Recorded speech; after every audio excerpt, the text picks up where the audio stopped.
Hey, welcome to Guitar Knobs, the guitars, gear, noise, and nonsense podcast, hosted today by these knobs.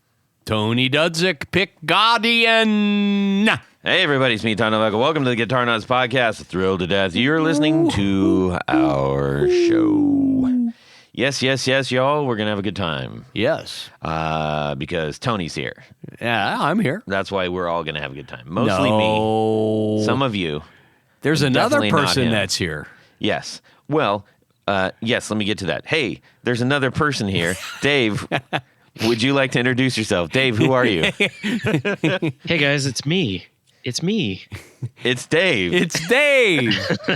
Dave's not here, man. It is once again Dave from Non-Human Audio. Yes, indeed. We got a lot to catch up on because, you've been a very busy boy since we last talked. Yeah.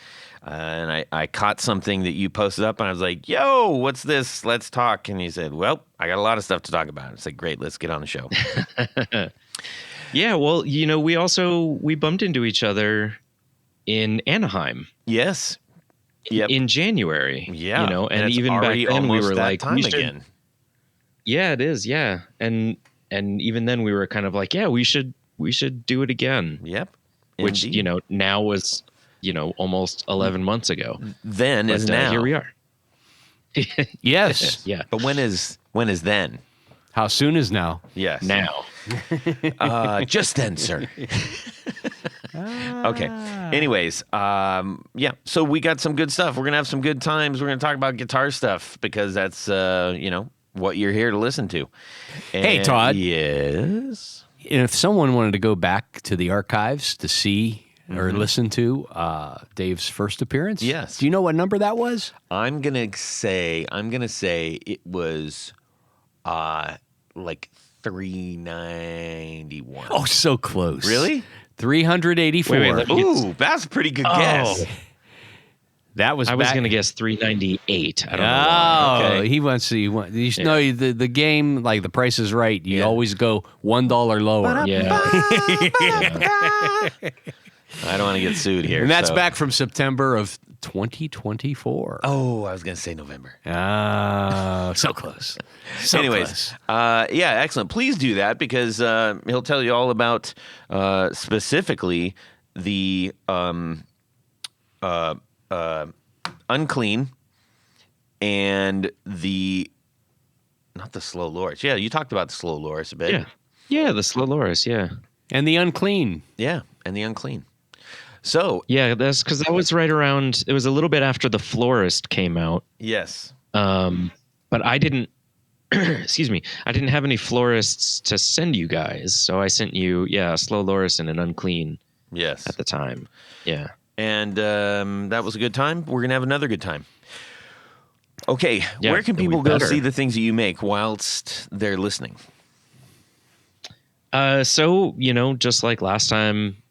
Most of my internet presence is focused around Instagram, which is just, at Non-Human Audio.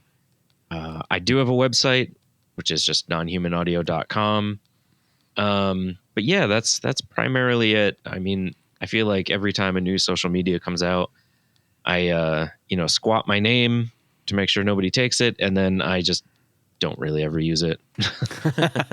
Smart. Yeah. I'm on Blue Sky a little bit, but I don't. You remember when we all signed up for that? And then, I never signed up for it.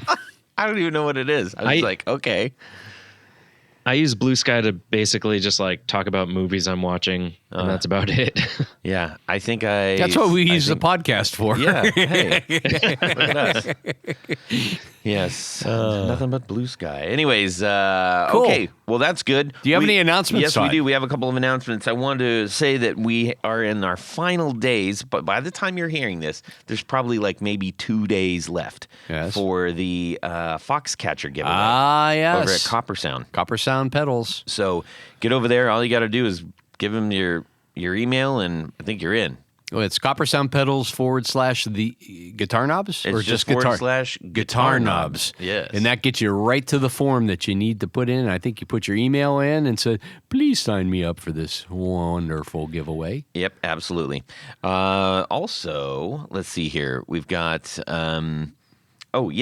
this thing. This was just announced. I saw this today. It says Gibson announces the 1959 Humbucker Collector's Edition Series 3. Series 3. Murphy Lab aged, limited to 1,000 sets. Yes. Yeah, these are pretty fancy pickups there. They are very fancy. Yeah, it says today the Gibson Pickup Shop proudly introduces the 1959 Humbucker Collector's Edition Series 3, limited to only 1,000 sets, which I just said, sorry, and available at blah, blah, blah, blah, blah, blah. Okay. Do we know somebody over at the pickup department and it's there? Funny you mentioned that. Why? This is the most faithful recreation of vintage patent applied for pickups ever offered. Ever. Now elevated with Murphy Lab aging. Double vintage white butyrate. Yeah. Let me do that again. Butyrate bobbins. Alnico 3 rough cast long magnets. Yes. Historically accurate nickel covers and aged cream M9 mounting rings. Yep. Represent the M69. pinnacle. M69 mounting rings. Yeah, you don't want the M9 ones. M9, no, not so good. The M69 mounting rings, representing the pinnacle of tone and authenticity. Yes, those rings make all the difference. Quote, this is where we get into the good stuff. Everybody's like, why are you guys doing this? Go. With the 1959 Humbucker Collector's Edition Series 3, we've pushed the boundaries of historical accuracy and tonal integrity even further, says Jared Brandon, pickup manager. Pickup product manager. Thank you, Tony. You were helping me out. Let's do every other word. Yeah, I got you.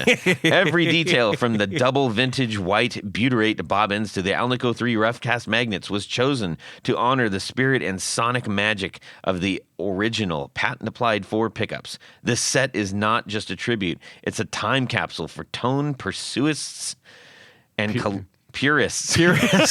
It's been a long day. And collectors alike. I thought you said you were bad at math. They're pursuing it too. Apparently you're bad at reading They too. pursue tone. Anyways, that was a quote from Jared, our good buddy out there in Nashville doing his thing. Jared, Series 3. Yeah, way to go, buddy. Well done. It's they ship them in like a teeny weeny guitar case. A Lifton case. I think the other ones were in Lifton style. Cases. It's a Lifton style cases, which is the mottled brown case, right? Yeah, kind of roughly. Yeah. Roughly. Yeah. So these are kind of like the Gibson equivalent of like the Seymour Duncan Antiquities or something. I'd right? say they're is probably that basically what we're looking at here, but at like, 4 times the price? I would say these are probably more in the caliber of like a Throwback or maybe a Lawler Imperial, or these are the higher end PAF style pickups. And you can, in my opinion, a lot of the Duncan pickups are perfectly fine. I use them in a lot of my guitars.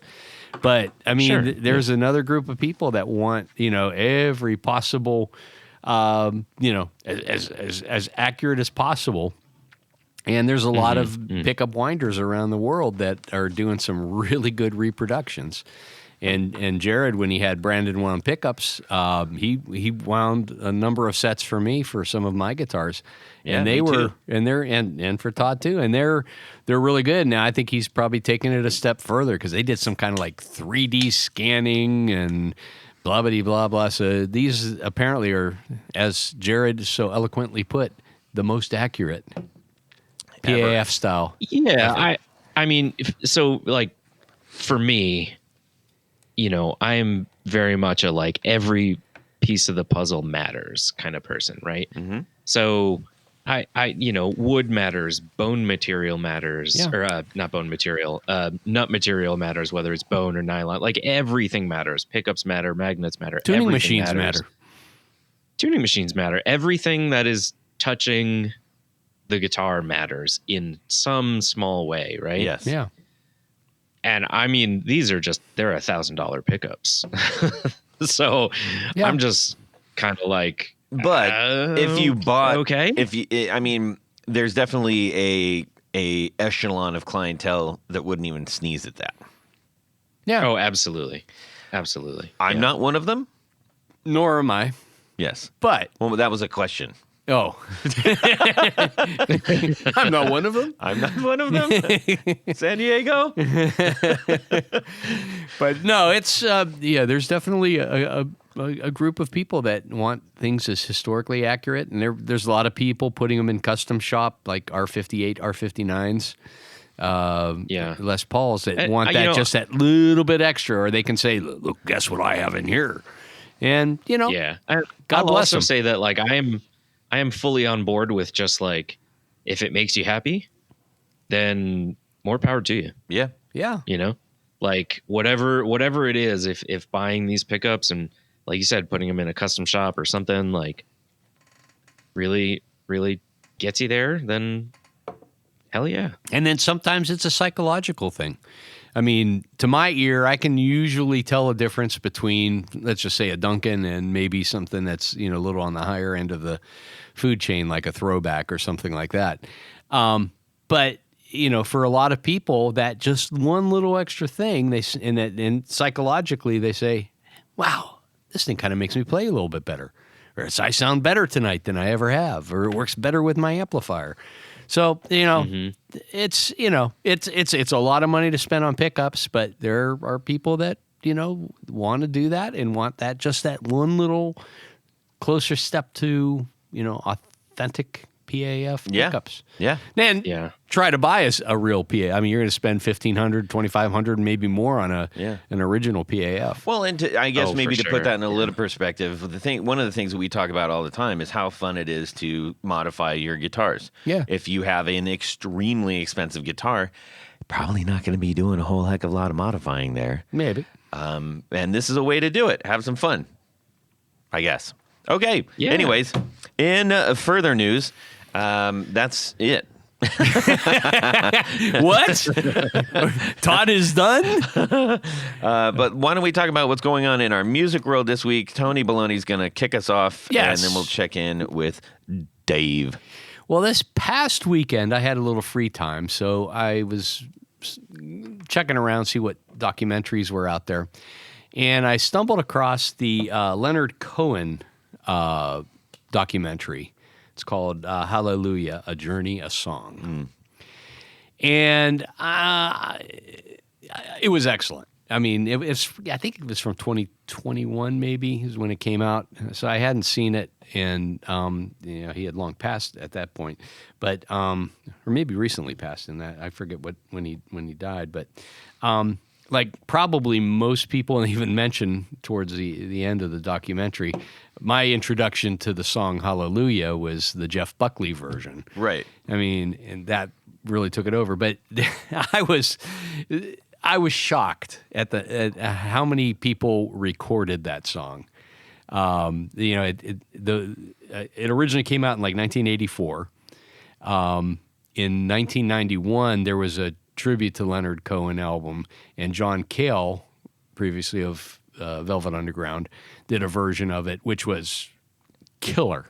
I've never heard that one. That's one to listen to. Yeah, I was gonna say I think that one's pretty well regarded as well. Like I feel like after the Jeff Buckley version, that's probably the one that most people are familiar with. Yeah. And then, everyone, Katie Lang has done a version of it, all spectrums of music. It's just one of those kind of universal songs.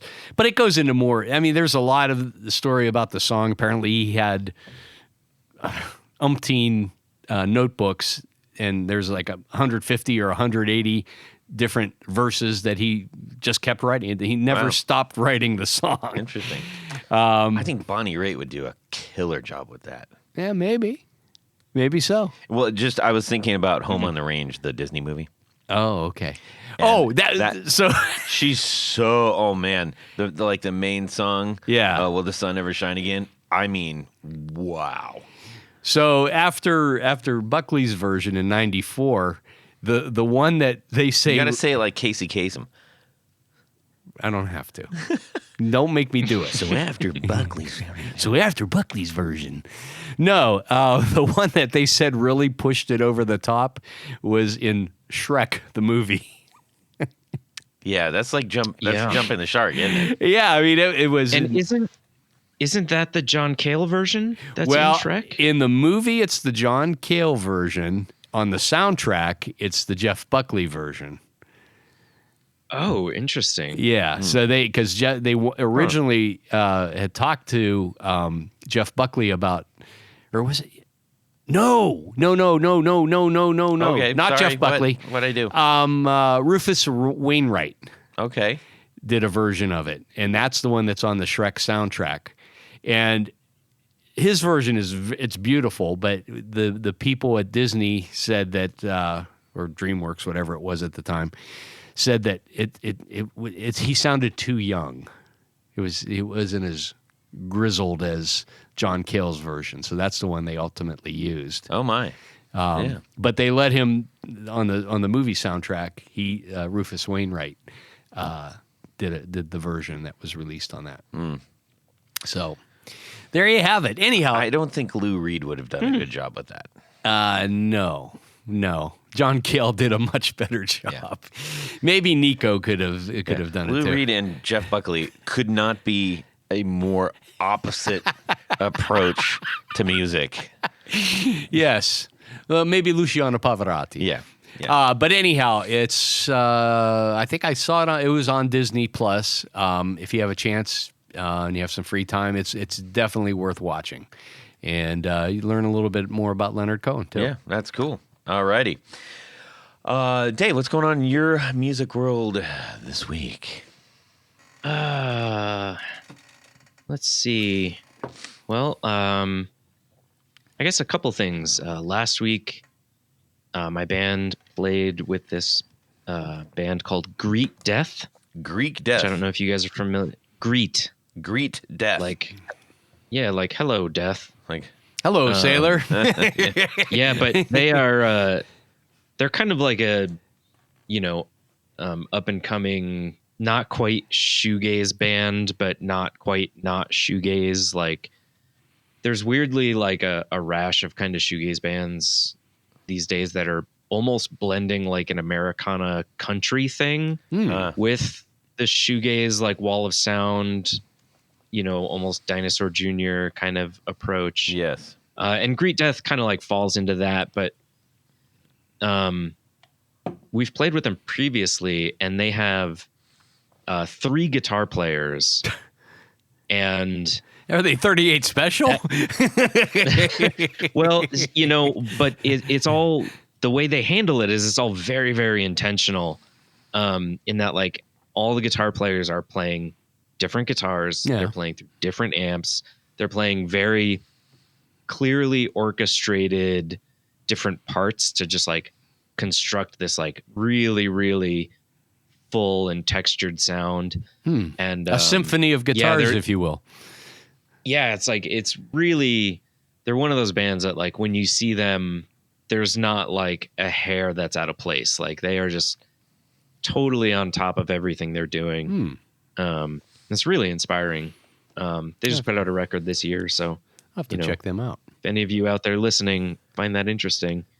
Are they from but also, New Mexico, or are they? Is it? No, they're from like Michigan. I think they're from like kind of around the Detroit area, kind of.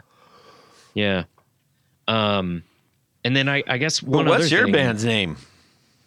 Oh, my band is called Miserable Things. No. We are also kind of in that heavy shoegaze kind of world. But going out tonight, honey. What are you going to go see? So, Miserable Things and Greet Death. Have a good time. Yeah. Oh well, it all tracks. It all syncs up.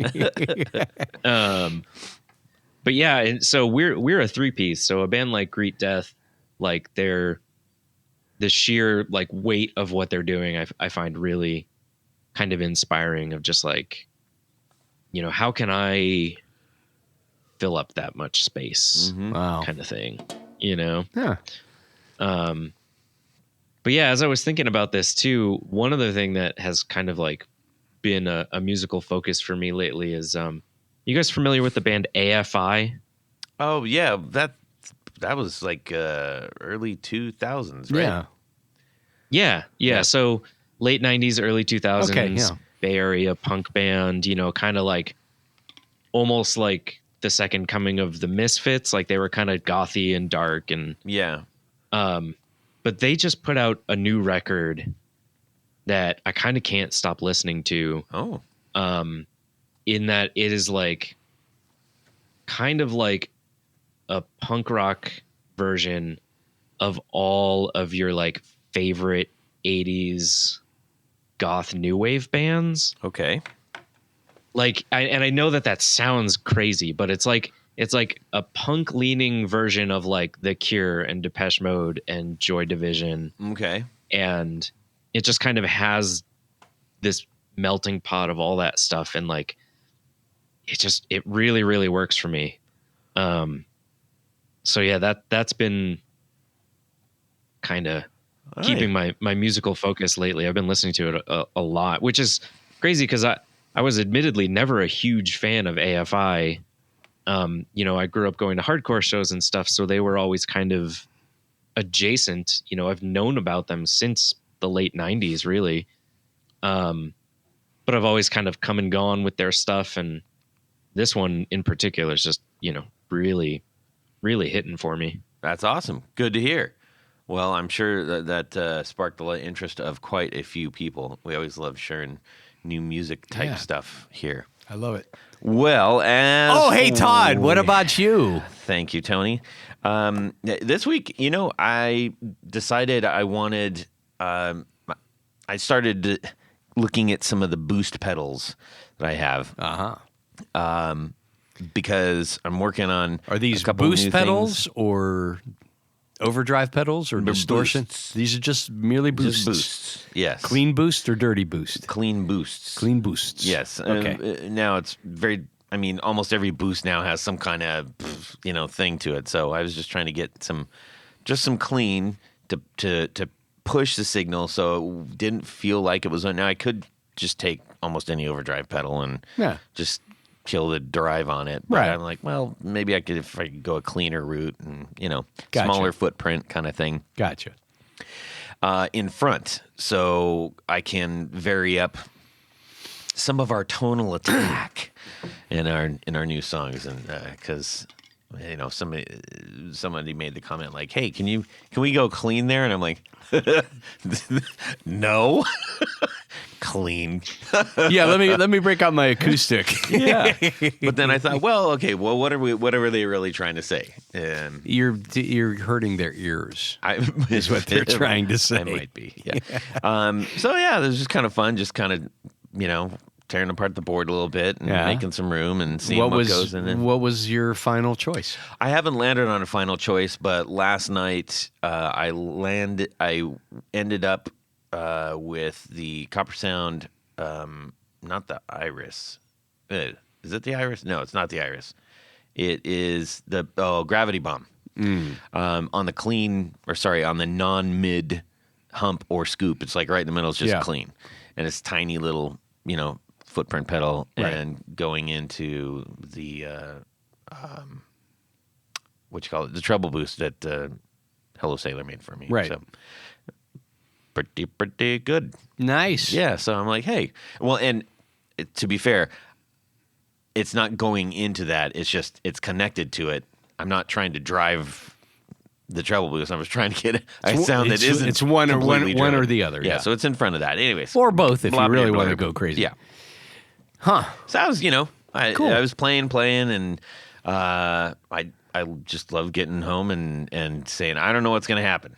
And usually when I don't try to make anything happen, that's when things happen. Nice. Yeah. So it's kind of fun. So I had a question for you. Oh, do tell. Well, you talk about trying out all these different pedals in different positions. Yes. Yes. Obviously, you needed some sort of cabling devices to connect all these things. I did, and thank goodness I had my trusty Tour Gear Designs patch cables. Oh. Yes, y'all. That does the trick every single time.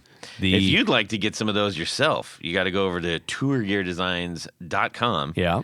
And you're going to see a wide array of basically the same patch cable, but wide array in so much as that there Lengths. are loads of different lengths, And which shapes. are super important. What if you had a pedal that you wanted to connect that had jacks on the top to jacks on the side? You'd use the S-shaped one. The S-shaped one. Yes. What if you had two top mount ones? You'd use the C-shape. Perfect. That and makes then sense. When you run all the way out of the edge and you got to make a Z down to the lower area of your pedal board, you're like, crud, how am I going to do this? Well, they've got like a 20-inch, I can't remember the number of inches, but it's a long cable. Yeah.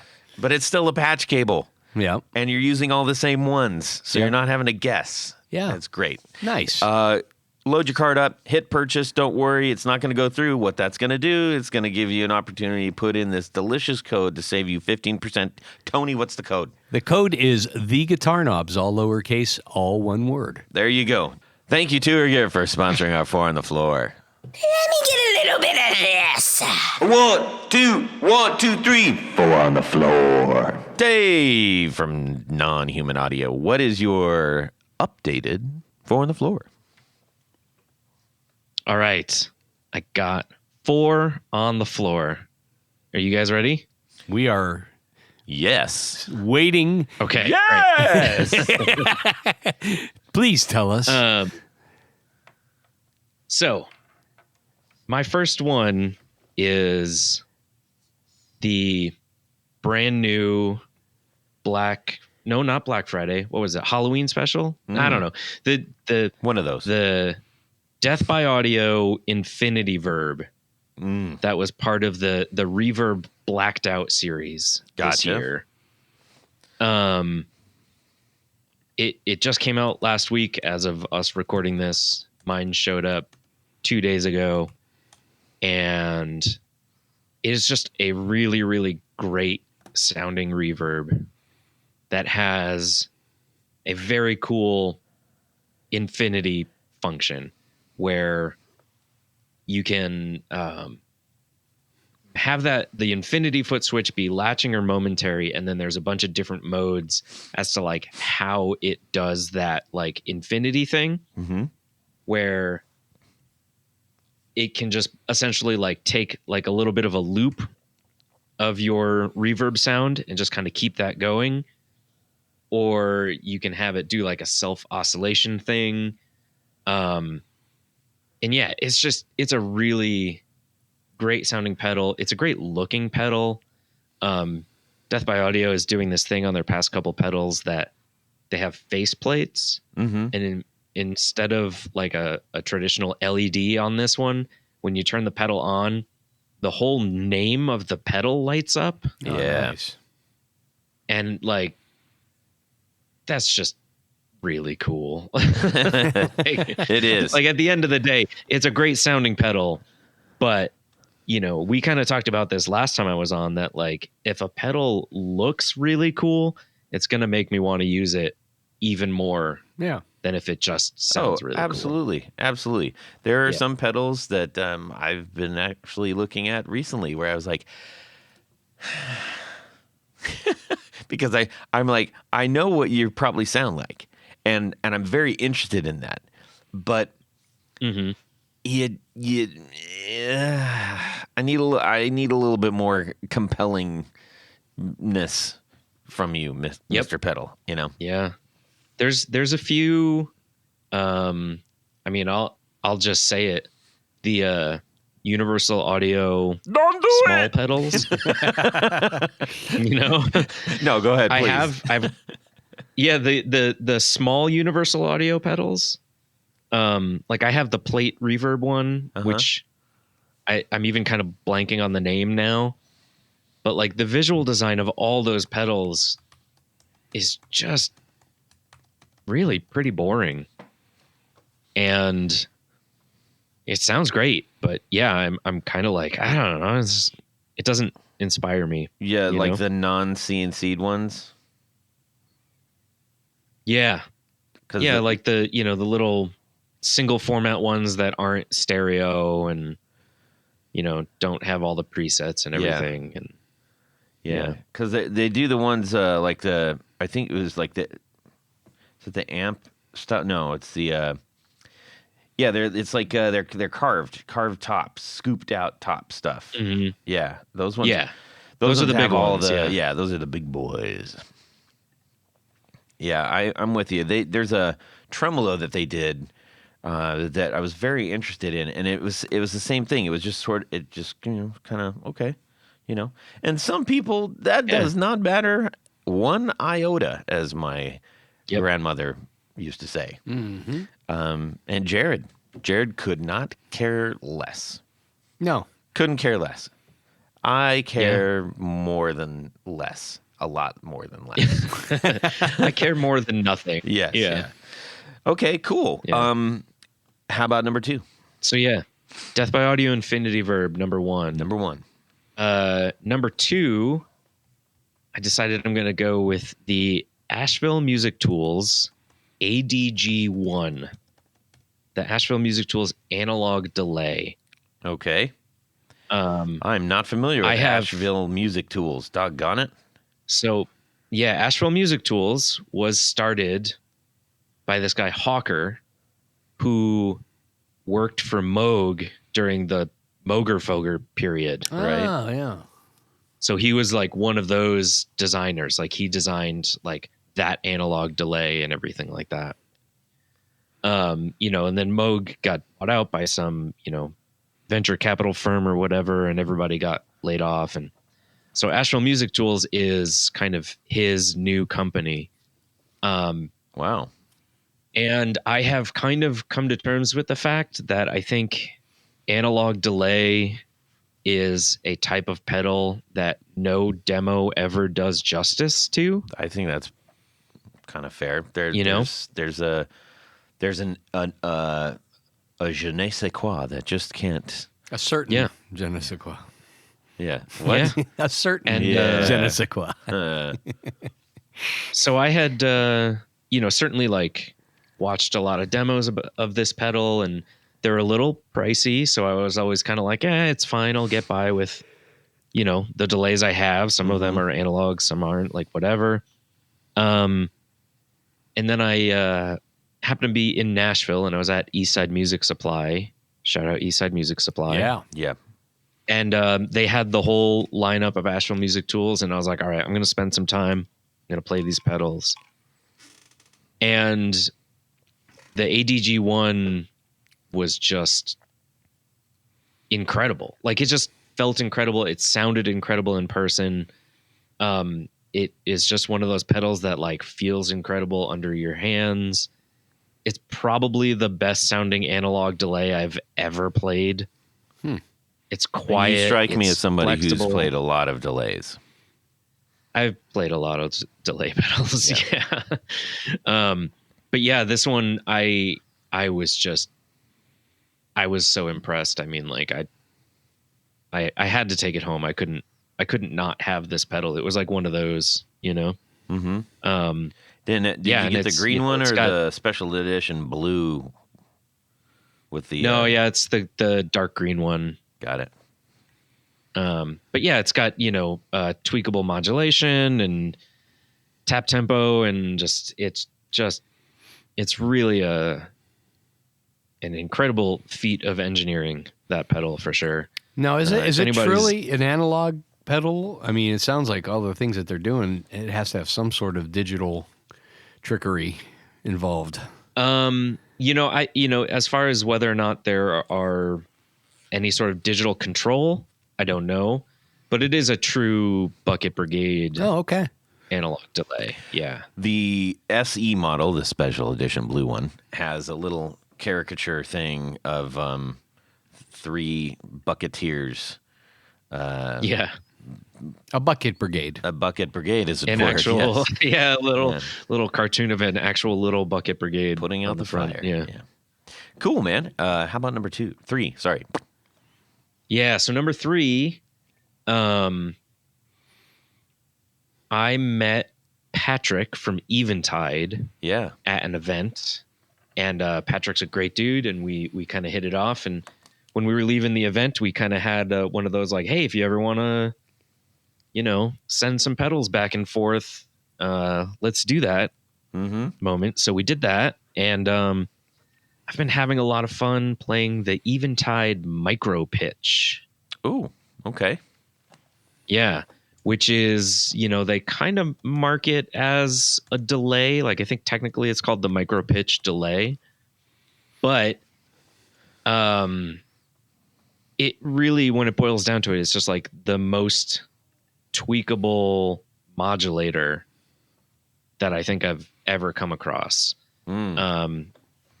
Because, it does... It's not just a delay, is it? No, it does pitch adjusted delay, but like, where most pitch adjusted delays would go like a quarter, a full octave in either direction, that kind of thing. This will literally only go like a quarter step in either direction. It'll only go like literally 50 cents of pitch modulation or pitch change, I guess is the right way to put it. So what that lets you do is you can make it a chorus, you can make it a flanger, you can kind of make it a through zero flanger. You can have one of the pitches be, modulating almost like, a vibrato, while the other one has like a long delay associated with it. So you're getting some delay, but also some crossover modulation at the same time. And it's a really, really interesting and fun pedal. And it looks like it has I've been trying to the ability to mix the pitch A and pitch B, which is kind of cool if you want to emphasize one over the other. Hey, yeah. So if you do it in mono, it'll overlay them and you can kind of mix side to side. If you do it in stereo, you can send each pitch out to different sides. Oh, wow. Yeah, it's a really, really fun. And I've been deep diving on it, just like getting all these different sounds out of it, kind of trying to figure out if I can like work it into my own setup and how, but also just really having a lot of fun. that series of pedals, it'll do that like, sorry, go ahead. That series of pedals that they did they're almost like breakouts of the not the D90. Right? The D90 is the H9, H90, the H90. Sorry, yeah. D90. Whatever. I don't know what to man. HD, whatever it takes. So they did the knife drop in this model as well, the same form factor. And what's interesting and also somewhat maybe a little maddening if you are trying to get to a conclusion quickly and haven't spent a lot of time with it, all the LEDs are also buttons. Yeah. Which is like, what? Yeah. Yeah. I will say that is actually like, if there is one major hurdle to this pedal, it sounds great and it is super flexible, but I have to have the manual there. Yeah. Yeah. To start. For that reason, because I'm constantly like, okay, the alt function does this, but then what if I want to save my sound as a preset, remembering how to do that. Yeah. It has modes that you can change on startup. So if you want it to be, if you want to change the bypass state, all that stuff is available to you. But it really is, it's a deep dive. There's a lot of power and a lot of functionality on this pedal. Absolutely. It's very cool. It's super cool. All right, rounding third, heading home. What's number 4? So the irony of this is, before we started, you asked if I had a new 4 on the floor. Yes.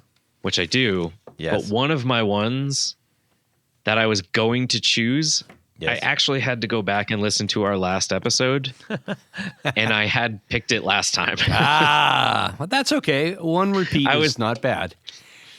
Well, I've got a substitution. Oh, Okay. So yeah, it was going to be the Old Blood Visitor because I'm still in love with that pedal, but I did pick it last time. So my number 4, I'm actually going to go with the Electronic Audio Experiments Glaive, which is a new variation of one of their old pedals. They did a series of pedals with this company, Obstructures, and they had these like super interesting, like almost like brutalist cast enclosures. All the pedals were designed with sliders. yeah. The original Obstructures pedals, for as amazing as they sound, they are not pedal board friendly at all. So Because of the form factor? Yeah, because they're big. They don't have like a fully flat back.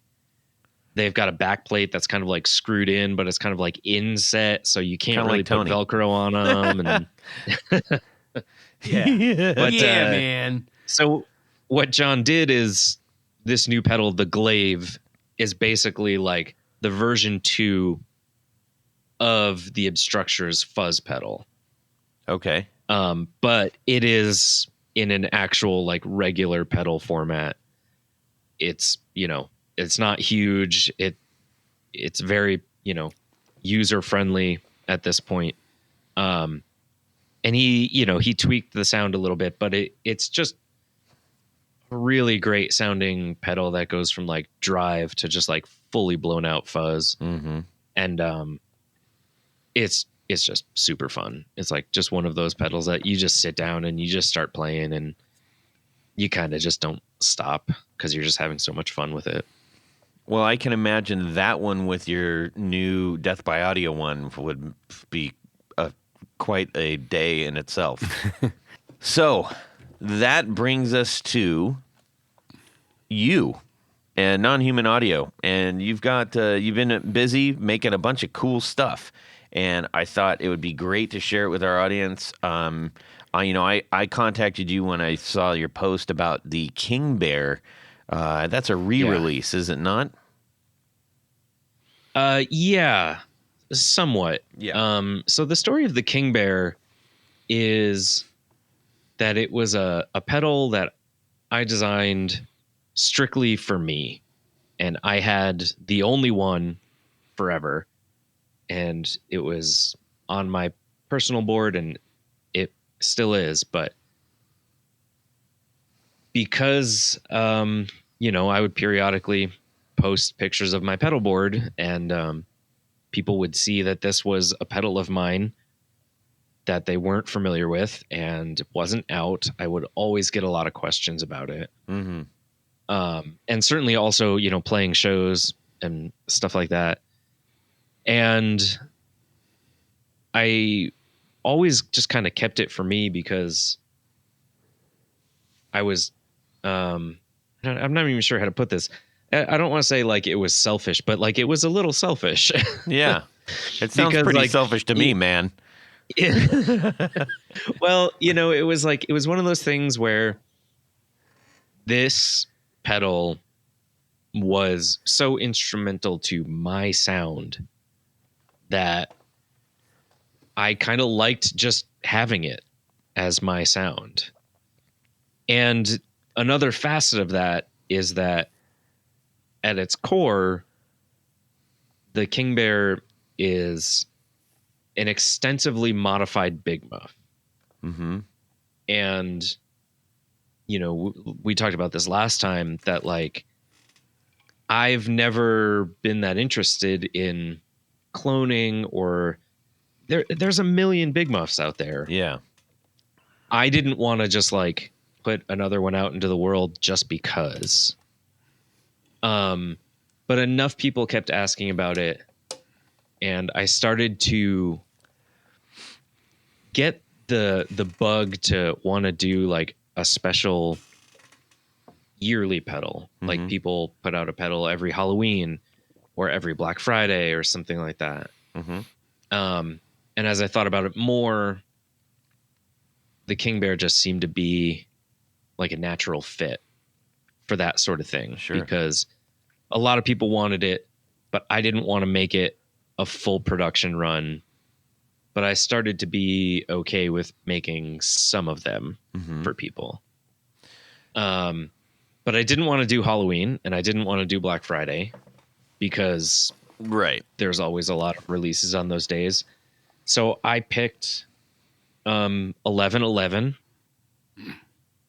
and I released the pedals at 11/11, I should say, on 11/11 at 11/11, and there's only 11 of them every year. Do they go to so 11? This was year 2. Yeah, no, they go to 11. But yeah, so this was year 2. So yeah, technically it's kind of like a re-release, but it's really just like, this is my special yearly, drop of the King Bear. I think what made this year special is I am going to be donating a large portion, potentially all of the profits, to LGBTQ focused charities. Nice. Which I did when I released Slow Loris 500. I did a raffle, and I donated all the money to the Trevor Project, because I don't like it's a cause that is extremely important to me. I feel like should be extremely important to pretty much everybody.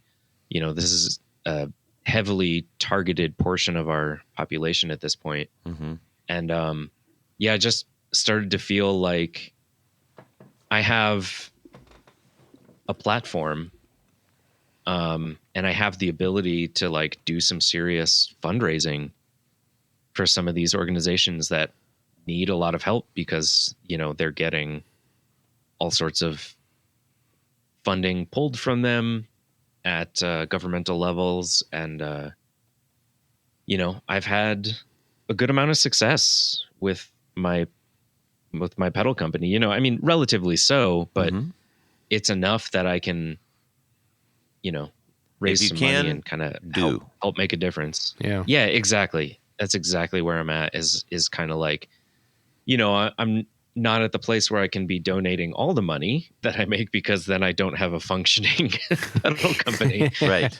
But I certainly can like do my best to, raise some funds once or twice a year easily, I've got a platform, I've got a voice, I can do that, Awesome. And to be perfectly honest, it kind of also helps serve to weed out some customers that I don't want. To be perfectly frank, like that's part of it too. I did notice sometimes that I would get some followers, certainly on Instagram, and I certainly can't check everybody, but every once in a while I will go check to see who somebody is. Maybe there's somebody I know, or a musician I'm familiar with or something. And I found that I was getting some followers that were very clearly not aligned with me politically. Yeah. And I started to feel like I needed to be more vocal about where I was and what was the issues that were important to me. And that has definitely driven some people away, which I'm fine with. Yeah. Which, we're adults. We got to make decisions like that we got to live with. Yeah, exactly. It's kind of like I don't want their money, and I don't want them to feel like they're associated with me at all because we're not the same. Yeah. So cool. So yeah, that was just 2. That was the King Bear that came out yesterday as of this recording. Yes. They sold out very fast, which was great. And yeah, it always feels good. And, you know, every time I do kind of, get vocal or, post about doing this kind of like activist charity work. Or I mean, even I did a run of stickers that is, you know, has the pride flag on it. Mm-hmm. And, every time I do that, I get messages and vocal support from people who I know really appreciate it, Mm-hmm. you know, and that means a lot in that, like, you know, even just being vocal about it matters to people. Yeah. And, that feels really good because, you know, like I said, it's really important to me, and it's really important to me to let people know that, like, where I exist is a safe space for them, True that. you know? Well, you also have been very busy with a couple others, the kimchi, the robins, and Yep. night creatures. Those three were all Yeah. out after we were on the show. After you were on the show. That is true. Yeah. Yeah. And actually King Bear Year 1 was also after, right? Yeah. So yeah, it's, you know, I've kind of fallen into this, 2, maybe 3 petals a year, pattern. This year was the Robins, which was, released in April. And that's kind of like a high gain distortion thing. You know, like we were saying last time I was on, you guys had played the Unclean, so I'd already had that in my lineup, and I'm very, very proud of that pedal. But I was kind of feeling the urge to design something that was a little bit more like, you know, quote unquote distortion pedal. Yeah. If that makes sense. Yeah.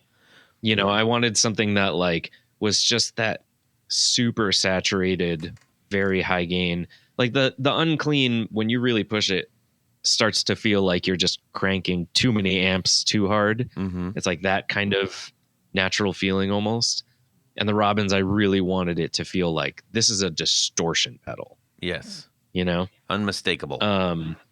Exactly.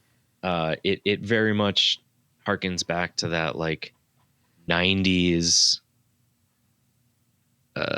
guitar record sound, you know, early Deftones, Hum, that sort of thing. That just, like, that feeling of just the wall of heavy guitars, you know? Up to the tippy top peaks and very tight. Yeah. Yeah, exactly. And it's like, you know, it's just a drop D riff machine. Yeah. Like I actually had to change how I test pedals because of the Robins. Because I used to, you know, build X amount, 4, 5, 6 at a time, put them down on the floor, plug them all in, and play them one by one as I would go through and, you know, test all the controls and everything. And what I found was when I would be testing the Robins, I would sit on the floor and I would turn one on. And then a half an hour later, I would still just be sitting there playing riffs. And I was just wasting too much time because I was sitting there, like, playing my own pedal too much when I needed to be testing them so I could keep building them. So now literally I just plug them in one by one and just, like, smack a guitar just to make noise to test all the controls. Cause if I start playing, I just, like, I won't stop playing that pedal. It's just so much fun. That's a good problem to have. Yeah. Yeah. And, you know, that was a really good launch for me. The pedal is done really well. People are, and these really, are all really still, like, wickedly enjoying it. affordable. I think we really got to mention that right now. Thank you. Yeah. I mean, you know, I try. Certainly. Well, there's a threshold. You got to, you're not doing this literally for free, and Yeah. it takes a lot of work, but you also want to get them in the hands of people. I believe I remember you actually saying that almost verbatim. Yeah, that's always been really important to me, and certainly within the face of like tariff uncertainty, it's kind of hard to know how to price these things that they will continue to be okay to be priced that way, if that makes sense. Mm-hmm. Thankfully, that's not something I've really had to worry about too much directly. But yeah, I mean, any pedal could be somebody's first pedal. Yeah, and that's a good way to put it. It is important to me to keep my things accessible to as many people as possible in that regard, because I don't want people to have to worry about it. Yeah, if that makes sense. It does. I mean, they are luxury items, and I get that, but they don't have to be. Well, luxury is relative. It might be a necessity for somebody, and it might be way too much for somebody. It might, it's not an essential in life. From a survival standpoint. Yet. Yes, yet. Yeah. But speaking of survival, you need kimchi to survive. Oh yes, loaded with probiotics. Yeah, that's fermentation. That's good for you. Yeah, the kimchi's a really fun one. So the kimchi I've actually had in some form since before we even recorded last time. That one was really just, it was born out of an idea where there's a way to design a circuit where you're, setting the gain of a transistor, basically, right? Mm-hmm. And there's a specific resistor in that framework that I realized I'd never seen anybody take that setting and make it adjustable. And I didn't really know why. I didn't know if it was because it didn't really work, or if it didn't sound cool, or what, Mm-hmm.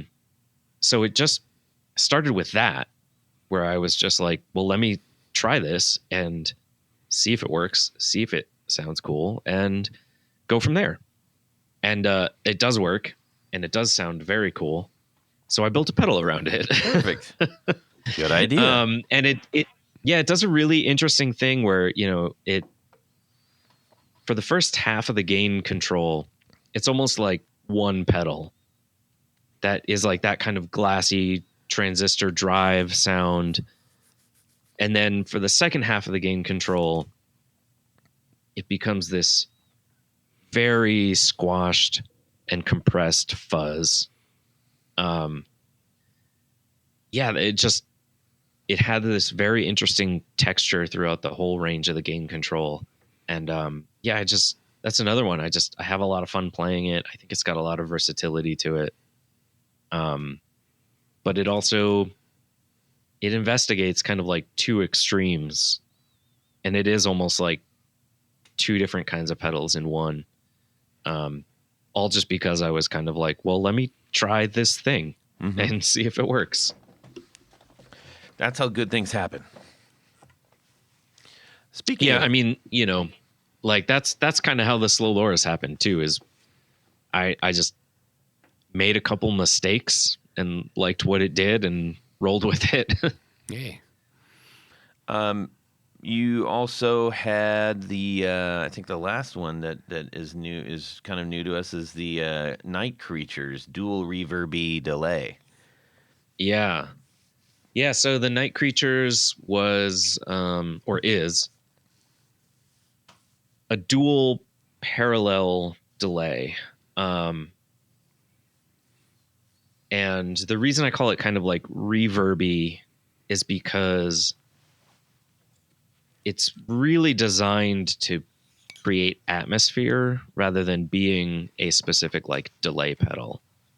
That one was kind of born out of me really, really liking very dark delays and not having anything that really got all the way into the really murky territory that I wanted. So I designed it. And yeah, it is very much like it's two parallel delays that are voiced slightly differently. So you do get a little bit of that crossover. And like I said, that little bit of murkiness. And it is designed to very much like sit behind what you're doing and create more, ambiance than to be a very identifiable like delay or reverb. Right. That's cool. It's like a little bit more like sound design as more than anything else. Yeah. It's that's a really fun one, and I think that one has a lot of like you said, sound design potential, and yeah, I think it's a tough one for people because it's familiar-ish, but a lot of times in that neighborhood, people do just want like, this is my delay pedal, or this is my spring reverb pedal, that kind of thing. And it doesn't really do either of those. So it really does kind of take somebody to like sit with it. And a lot of times, like when I'm doing events and people are playing the demo board, that's one that people really sit and kind of investigate with, because there's a lot of territory there, but it's not a thing that gets, captured super well in demos. It's more of a feel thing. Yeah, that's fair. Yeah, when you need something that's like, I need something that isn't like anything else. If nothing else, for inspiration, I think it's always really cool when you put a new pedal on the board and you're like, okay, this isn't what I normally play. It's automatically going to make you think a little bit differently. Yeah, 100%. And, in this case, like, it's not really a delay like people have heard. It's not really like a reverb like people have heard. It's kind of a different third thing. Yeah. And somebody needs to kind of be like looking for that different kind of third thing. And I mean, I'm one of those people that I'm constantly trying to find something different that I've never experienced before, which is hard to do, Yeah. And sometimes that means I have to try and design it. There you go. That's what you do. Yeah. So yeah, three new pedals since the last time we've talked. Really, not bad.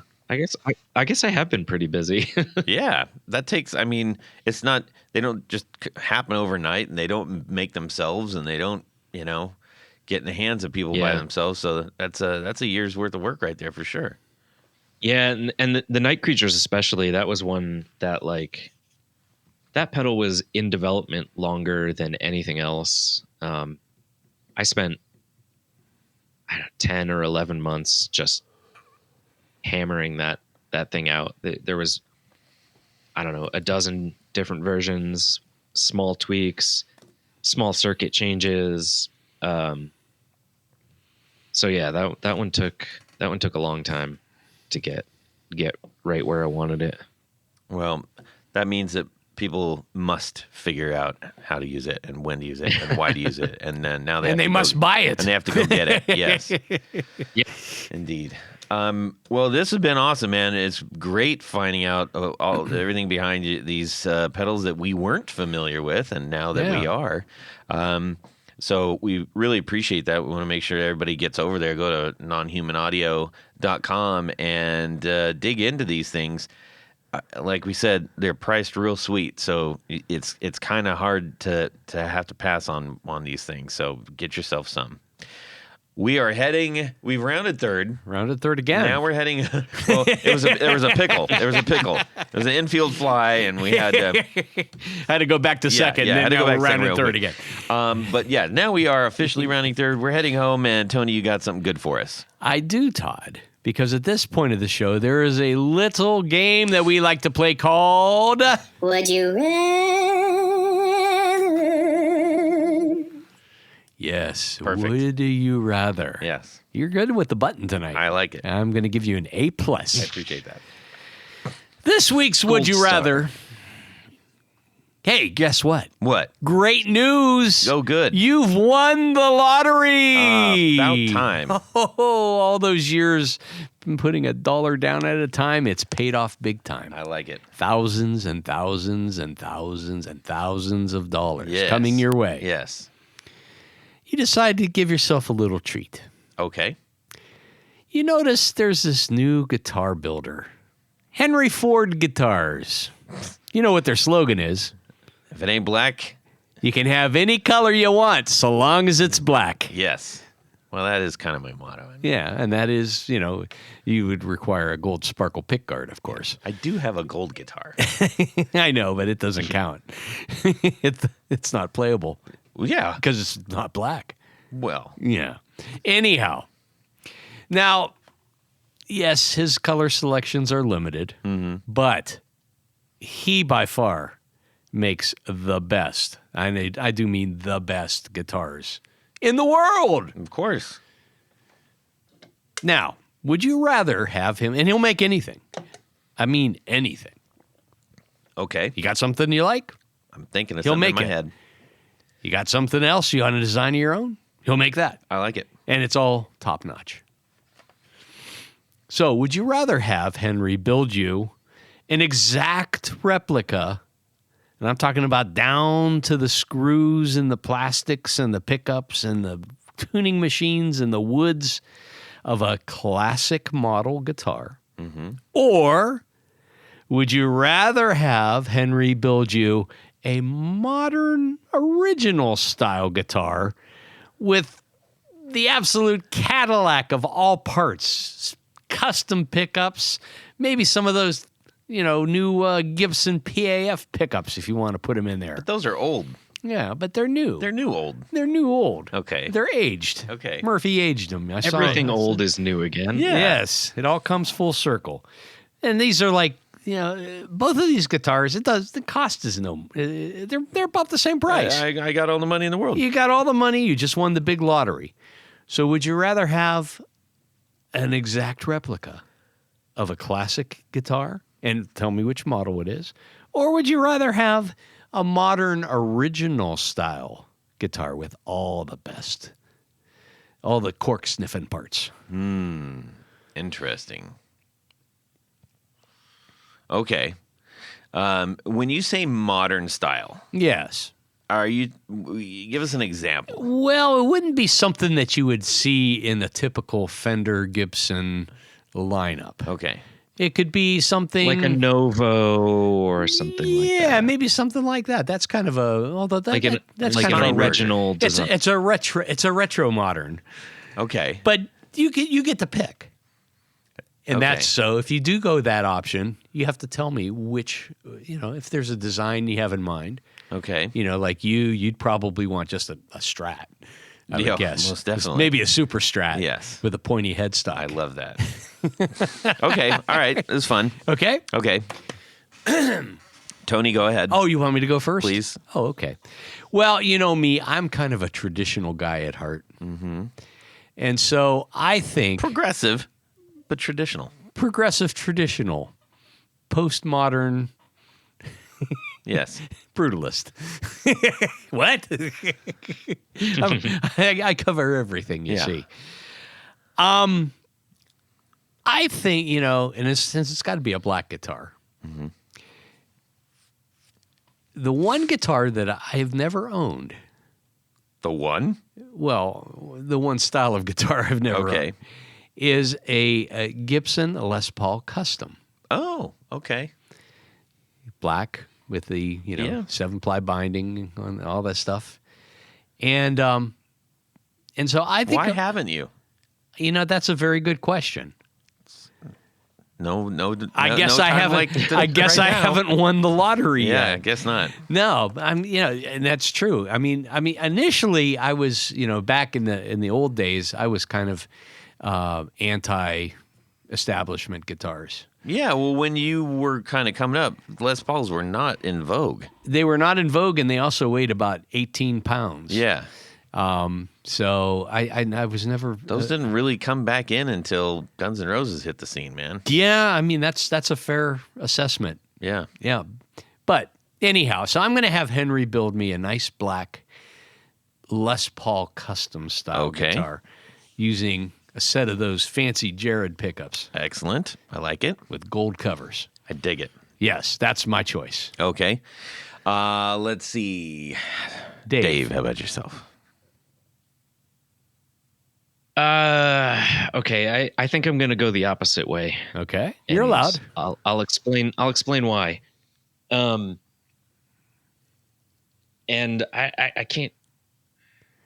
I don't. Yeah, I'll use some specific examples, right? Okay. At least for me. So I was just like I was saying, I was just in Nashville a couple weeks ago, and I went to Carter Vintage. Carter Vintage is an incredible place, right? Mm-hmm. And to their credit, they have a lot of new stuff that kind of falls into the category of what you're talking about, custom shop Telecasters that are brand spanking new, but built to, classic specs with the highest quality stuff. But they also have the actual stuff, Mm-hmm. So I was able to play some of these things kind of back to back.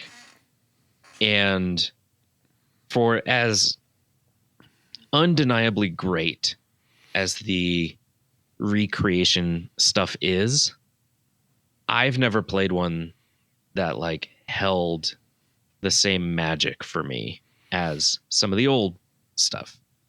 Like Apparently, even, you I haven't played a- any of Henry Ford's guitars. I haven't. But like, I was able to play, a Journeyman 52 style custom shop, $10,000 Fender, and then immediately play, mid 70s Tele Deluxe, right?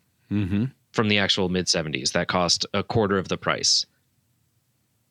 And there is, at least in my experience, some magic with the actual old stuff that can't be recreated. It, like I said, in my experience, all the fancy new kind of recreation stuff I've played is great. It's undeniably great. But there's a little bit of life missing.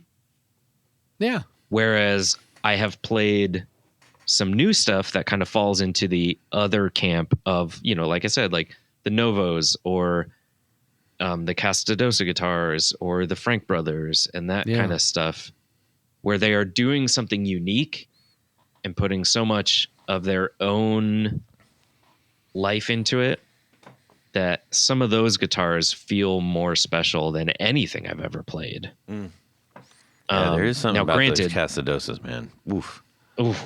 I was just going to say, like, at Woodwire Volts last year, I played the baritone that they had at the Mythos booth, the Castadosa baritone.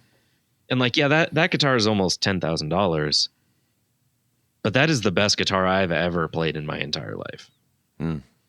Like, and I say that without pause or having to think about it. Like, Yeah. and I don't know why, but there is just something extremely special about that guitar specifically, but also, like I said, like I've played some Novos that are just like, oh my God, like unbelievable. Yeah. And why that is, I couldn't say, but at least in this Would You Rather, like I said, in terms of my experience, the newer unique stuff is holding some magic that the newer recreation stuff doesn't for me. Yeah. I'd say that could be a fair assessment. Yeah. Yeah. So what kind of styling would you prefer? What kind of pickups and things would you like on your custom built modern style? Oh man, guitar? so I actually really like really underpowered pickups. So almost PAF style. One thing I discovered actually is like, I don't know, a couple of years ago I got really into like shredder style guitars, like Ibanez RGs and Jackson Dinkies and stuff like that. Mm-hmm. And all of those have crazy hot bridge pickups. Mm-hmm. But they have really underpowered and really neutrally and naturally voiced neck pickups.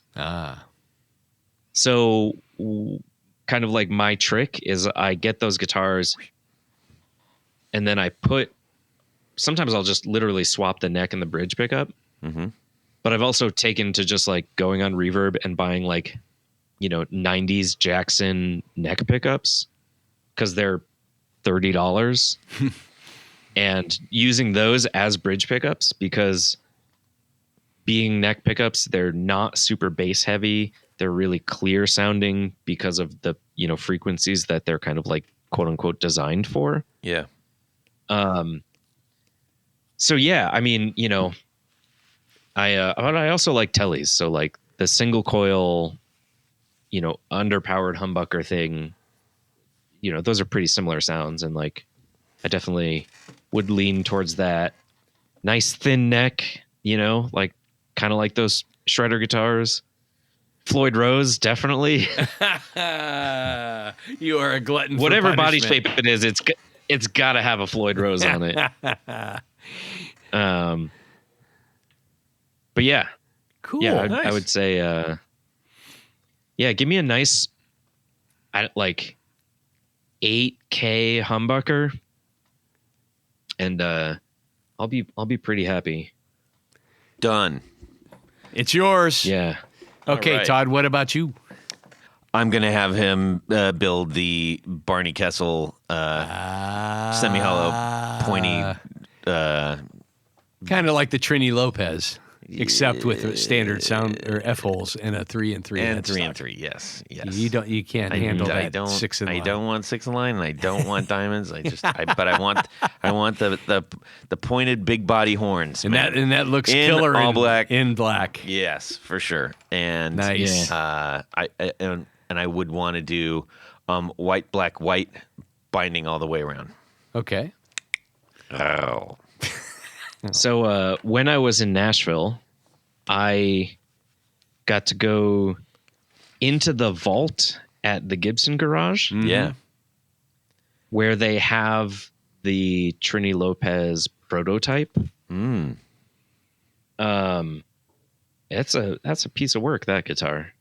Yeah. They didn't let me play it. It's in a case locked on the wall, but like getting to see it was pretty incredible. That's cool. And this is the ones with the pointier. the horns. diamond F holes. Well, Yeah. I mean yeah, the it was horns. the prototype and like Yeah. Yeah. Because was there Yeah. another? Yeah, the fat body Trini Lopez looks just like the Barney Kessel, Yeah. I'm just. Yeah. Okay. but the thin body is more like a 335. Yeah. Yeah. I'd want the fat body Yeah. one, I think. Okay. But with a. But you like the Barney Kessel is not as thick as a Trini Lopez, Okay. Yes. but it's got the same pointier horns. Yes. I'll take either one of them. That's what I'm doing. Anyways. Okay. That was a good one, Tony Boney. Thank you, Todd. We need to thank a few people. Oh, yes, we do, because at this point of the show, there is a special group of people we love to thank. These are our executive producers. Now, an executive producer helps make this show possible. How do you become one? Head over to patreon.com/the Guitar Knobs. Check out a couple different levels in which you can participate and become a friend, a sponsor, a hero of this podcast. Each level comes with some very nice thank you gifts and opportunities to win great stuff. But there is one thing more. Todd, there's one thing more. Do I have to push the button myself, Todd? Let me try pushing the button. Would you rather? Nope, that's not it. Let's try this button. You get to have your name read on the thing. That's the one I'm looking for. You get to have your name read on the thing, and that's what I'm going to do right now. So special thanks to these executive producers: Anthony Lathrop, Brett Hogarth, Cameron Pampas, Darren Gregory, Don Kloss, Elad Mizrahi, James Bell, James White, John Esterly from Rare Buzzer Effects, John Sebastian, John Halverson. We have all the Johns: Justin Jones, Ken Sayers, Michael Senchuk, Mike Davenport, Owen Eads, Plutone, Ralph Gottschalk from Wonderful Audio Technology. What? Richard Kendall, Rick Calhoun, Rusty Sneeden, Stefan Lamb, Tom Barazin, Trevor Ellenberg, Trevor Gunberg, and yes, we have all the Trevors too.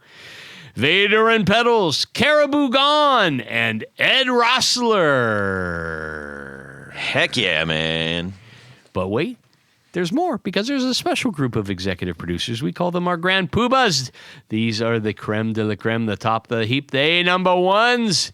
And they wear a fez upon their head whilst listening to this podcast. Mm-hmm.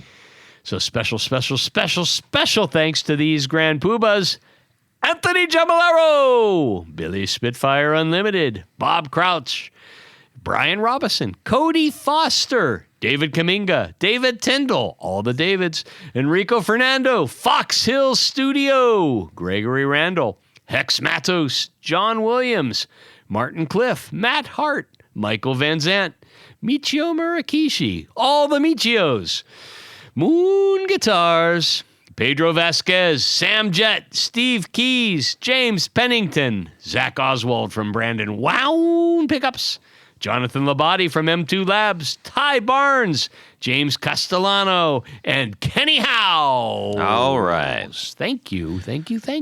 Good. Thank you all so much. We cannot do this without you. This is truth. We really, truly do appreciate it, because we love doing this and we want to keep doing it. And that's the only way that's pretty much going to happen. Methinks. So, Dave. I just want to believe that, like, there's a guy out there that's actually named Billy Spitfire Unlimited. There is. Like, that's his actual name. Well, like ish. Ish. Yes. He's been known as Billy Spitfire for most of his known life.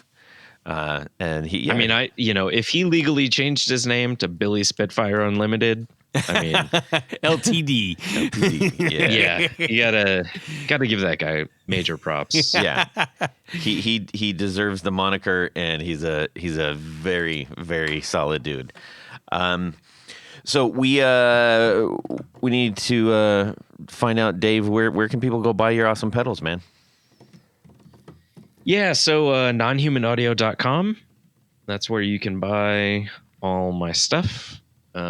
I do my best to keep everything in stock all the time, because that's kind of the part of running a business. Yeah.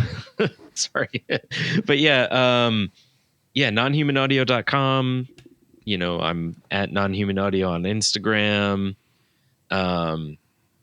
I do a couple of events every year, it seems like, at this point. And you have something coming up in January, don't you?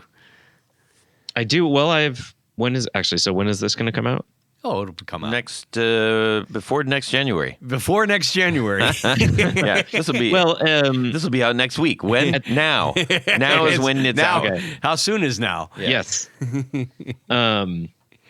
So I will be in Oklahoma City in December. Every year, the guys at Old Blood Noise Endeavors throw an event at their spot in Oklahoma City. So I'll be there. It's at a spot called Resonant Head. I will be at Woodwire Volts in January. I will be in Richmond, Virginia in March. So yeah, I get around. So, if you see me, Say hi. on the list of vendors at any of these events nearby you. Yeah, please come by, say hi. That sounds good. Play some pedals and maybe buy some pedals if you like them. Yeah. Tony, how about yourself? Head over to pickguardian.com. Check out the stuff that I do. What do? I make pick guards for guitars. How do you get one? Hey, just shoot me an email. Let me know what you need, what you're trying to do, what color you want, what pickups you're using. You know, all the stuff. I'll make something special for you. And, as my buddy Todd here likes to say, it's your opportunity to make your guitar even more yours. Perfecto. You can shoot me a DM on Instagram. We'd love to hear from you. Tell us what's going on with your own personal gear, what you love about what I do on the show, what you hate about what Tony does on the show. No, it's probably vice versa, to be honest. But no, we'd love to hear from you. And please send us your Would You Rathers. Yes, please. So if you think you got one, give it to us. We'll read it on the air and all that good stuff. Dave, we need to say a huge thanks to you for sharing your time and making some awesome stuff and trying to do good while you're at it. Thanks, man. I really appreciate it, and it's great to be back on. And maybe we'll do it again, and of course, in another year or so. Yeah, and we'll do the yearly catch up, and This was great. I really appreciate you guys. I just appreciate you guys. Yeah. We'll just leave it at that. That's a good place to leave it. Thank you. And hey, everybody, have a fantastic guitar weekend. Subscribe. I can back up a little bit. Yeah, you might want to. We're getting pretty close. Puppy. Ow. Puppy, eh? Yeah, I got you. When they put that freaking needle into the roof of my mouth, I thought I was going to pull the armrests off the chair. I feel like evolution has failed us because Strange days. Most peculiar, mama. Bada bip pop out. Oh wait, mailbox. What's this? My eyeballs are floating. I'll be right back. Oh. Take your headphones off. hit a patch of sand and basically face planted. They tried to put the teeth back in. Yeah. I mean, we haven't been recording for that long. I feel like he should have prepared. Yeah, right? I mean, take one for the team, Todd. Well, but, okay, start talking nice about Todd. He just walked back in. On the front, because I had my tooth knocked out with a baseball. Yeah. And it busted all the bone around it and everything. Oh, man. I'm on it tonight. Yeah, Mr. Hot Button. Give it a little flick and put it back on. All right. I'll clap me back in. Well, and don't say hi. I'm going to be pretty offended. Rude. Dave, we got a podcast to do here. Let's do it. I don't know if you're aware of that. Nasty and business. you'll be a dentist. And away we go. Well, that's it for these knobs. Please visit our Patreon page at patreon.com/theguitarknobs. Visit our website at theguitarknobs.com for all of our past episodes, 4 on the Floor blog, and other good stuff. You can connect with us on social too at our Facebook page and share your gear and stories on our Facebook group. Also, be sure to check out our Instagram at Guitar Knobs. Catch you next time.